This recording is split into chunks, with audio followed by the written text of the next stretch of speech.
Assalamualaikum warahmatullahi wabarakatuh. Saya Alvin Kamal Saputra, dan pada kesempatan kali ini, saya akan menjelaskan sebuah materi tentang grafik desain fundamental. Yang kita bahas pada hari ini itu ada empat, yaitu yang pertama, apa itu desain grafis, yang kedua itu media statis, ketiga raster versus vektor, dan yang terakhir yaitu branding konsistensi. Sebelum masuk ke materi utama, kalian sadar nggak sih kalau desain grafis itu ada di mana-mana? Misal seperti logo, ketika kalian pergi kuliah atau mungkin sekolah, itu ada logo universitas dan logo sekolah. Misal kalian suka membaca buku, pasti di dalamnya ada gambar. Dan ketika kalian berjalan-jalan kemanapun, pasti ada sebuah poster yang tertempel di tiang, di pohon, dan sebagainya. Nah, jadi, apa itu desain grafis? Desain grafis merupakan seni dan praktik merencanakan serta memproyeksikan ide dan pengalaman dengan konten visual dan tekstual. Tujuannya untuk menyampaikan pesan secara efektif kepada audiens tertentu melalui kombinasi elemen visual. Nah, agar sebuah pesan itu tersampaikan dengan baik kepada audiens, maka ada beberapa hal yang perlu diperhatikan di dalam elemen visual utamanya.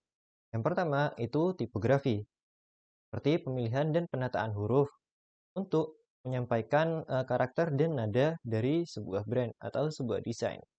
Seperti contohnya serif yang memiliki desain profesional, modern, atau mungkin seperti Poppins yang memiliki desain tegas tetapi tetap membulat sehingga masih sangat menyenangkan untuk dipakai untuk sebuah judul sekaligus untuk uh, isi paragraf di dalam desainnya. Lalu ada warna. Warna itu membangkitkan sebuah emosi seperti merah yang melambangkan semangat, kerja keras, tetap pantang menyerah. Lalu biru yang melambangkan kepercayaan, sebuah profesionalitas, dan ketenangan. Hijau ini melambangkan keseimbangan, alam, dan juga eh, sebuah eh, penyegaran. Lalu ada bentuk dan ruang, yaitu komposisi menentukan alur mata pembaca dan hierarki informasi. Keempat adalah gambar dan ilustrasi. Jadi, merupakan visual pendukung yang memperkuat atau memperjelas pesan yang akan disampaikan kepada audiens. Selanjutnya, ada 5 prinsip desain. Yang pertama itu hierarki, di mana merupakan bagian paling penting yang diletakkan pertama dalam sebuah desain. Hierarki ini pada akhirnya akan uh, mengarahkan mata audiens yang di mana uh, audiens akan dipaksa membaca bagian tersebut terlebih dahulu. Lalu kontras merupakan sebuah perbedaan mencolok yang ada di dalam sebuah desain, seperti tebal atau tipisnya garis, terang gelapnya warna, dan sebagainya.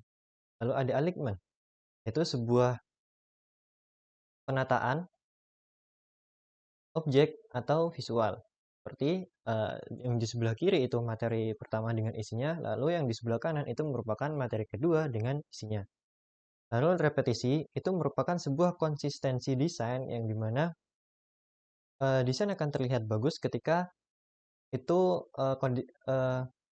cara kreator membuat sebuah desainnya itu konsisten. Seperti ketika kalian membuat sebuah kotak, tapi dengan sudut yang membulat, jadi tidak seperti yang gambar di sebelahnya, yaitu di atas itu sebuah balok dengan sudut yang membulat, tapi di bawahnya itu ada lingkaran dan segitiga. Lalu kedekatan ini merupakan uh, merupakan kedekatan dari sebuah objek untuk menggambarkan keselarasan. Jadi ketika audiens membaca desain kalian, audiens langsung tahu, oh ini dari objek yang ini akan berhubungan dengan objek yang ini, dan begitu pun seterusnya.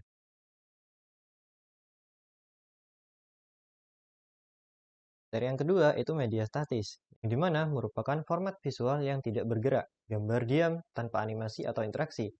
Ini merupakan fondasi dari kebanyakan produk desain cetak dan digital.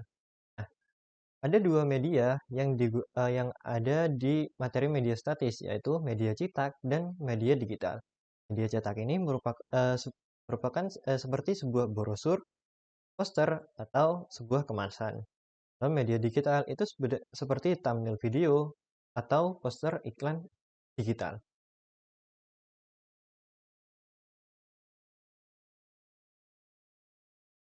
Nah, media statis. Jadi, ada beberapa aspek yang perlu diperhatikan di dalam membuat sebuah desain, yaitu resolusi. Ketika di media cetak, karena ini untuk dicetak dan dibagikan kepada audiens, maka resolusinya harus 300 dpi itu minimal. Jika digital itu 72 sampai 96 dpi. Lalu ada mode warna. Itu jika dicetak itu menggunakan mode warna CMYK, jika digital menggunakan warna RGB. Lalu, biasanya media cetak itu menggunakan format PDF, AI, atau IPS. Jika digital itu menggunakan JPG, PNG, atau JPEG. Saya akan menjelaskan sebuah mode warna, perbedaan antara mencolok antara CMYK dan RGB, dan kenapa bisa dibedakan antara media cetak itu menggunakan CMYK atau RGB itu digunakan untuk media digital. Seperti yang pada dilihat sekarang, yaitu CMYK itu warna merahnya itu sedikit kusam daripada RGB. RGB itu memiliki warna yang merah terang. Itu karena pada warna CMYK dia akan menyesuaikan dengan media media cetaknya nanti. Jadi ketika menggunakan warna CMYK, maka merah yang akan keluar ketika ditekan itu akan berwarna merah kusam, tidak seperti RGB yang memiliki merah terang. Begitupun dengan warna hitamnya. Nah, di dalam CMYK warna hitamnya itu tidak hitam pekat seperti RGB. RGB itu memiliki hitam yang absolut, yaitu dengan kode format 000. Seperti yang ada di pojok kanan bawah ini. CMYK itu C. CMYK dan K-nya itu black-nya 100. Nah, di warna RGB juga ketika kita kurangi resolusi dari RGB-nya, misal 200, maka dia akan makin gelap. Karena prinsip dari RGB sendiri, semakin dia angkanya mendekati pada 0, maka warna yang dihasilkan akan semakin gelap. Berbeda dengan CMYK, jika CMYK, kode warnanya kita eh, hilangkan sedikit gitu, sedikit, nah maka dia akan semakin terang. Karena CMYK semakin dia mendekati 0, maka dia akan semakin mendekati ke putih. Nah,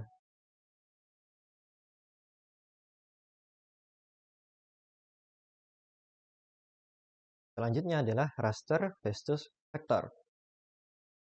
Raster itu merupakan gambar yang tersusun dari banyak piksel, sementara vektor itu berbasis garis dengan hitungan matematika.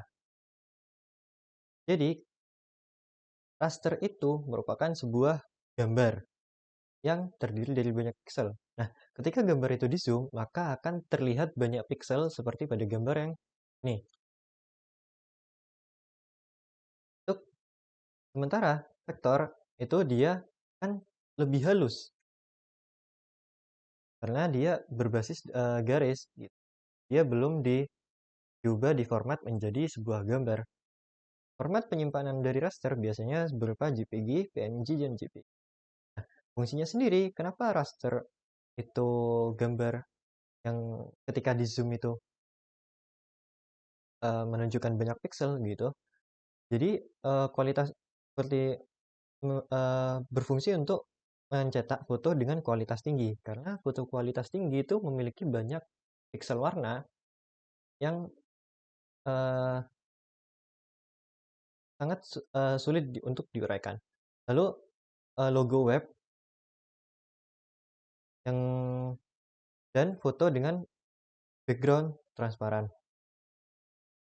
Lalu jika vektor itu memakai format SVG atau EPS, fungsinya untuk pertukaran file antar software atau animasi CSS karena memang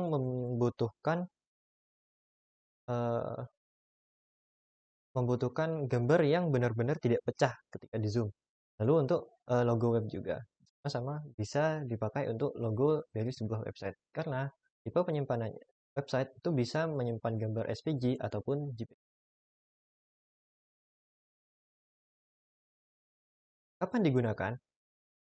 Raster eh, bisa digunakan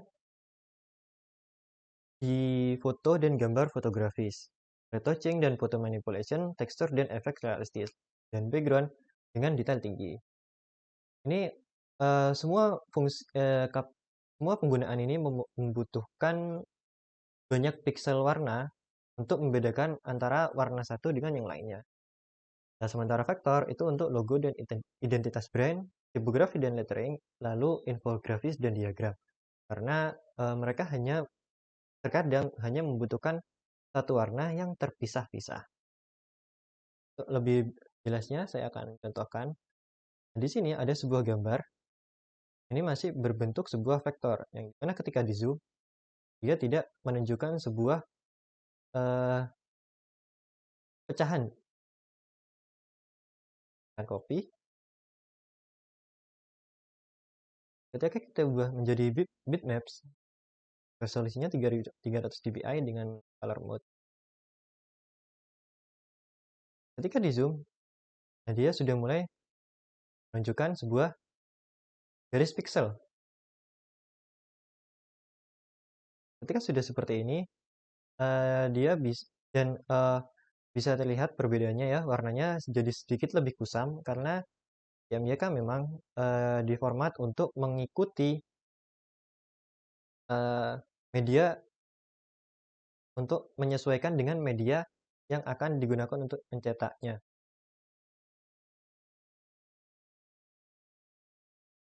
Oke, balik lagi. Lalu ada branding dan konsistensi.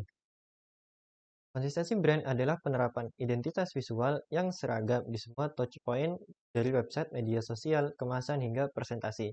Ini membangun sebuah kepercayaan dari konsumen dan membuat brand itu mudah dikenali. Nah, contoh dari brand yang konsisten itu seperti logo sebuah kotak yaitu ya putih dengan font sans serif atau sebuah kotak putih dengan yang isinya itu hanya geometri, tidak berisi yang lain-lain. Ya, konsistensi menampilkan sebuah uh, identitas dari sebuah brand. Lalu komponen dari sebuah brand guide sendiri yaitu color palette, yang dimana biasanya color palette ini digunakan tidak hanya di logo, tetapi juga digunakan di produk mereka. Lalu tipografi sistem, logo usage, grid and spacing, lalu tone of voice.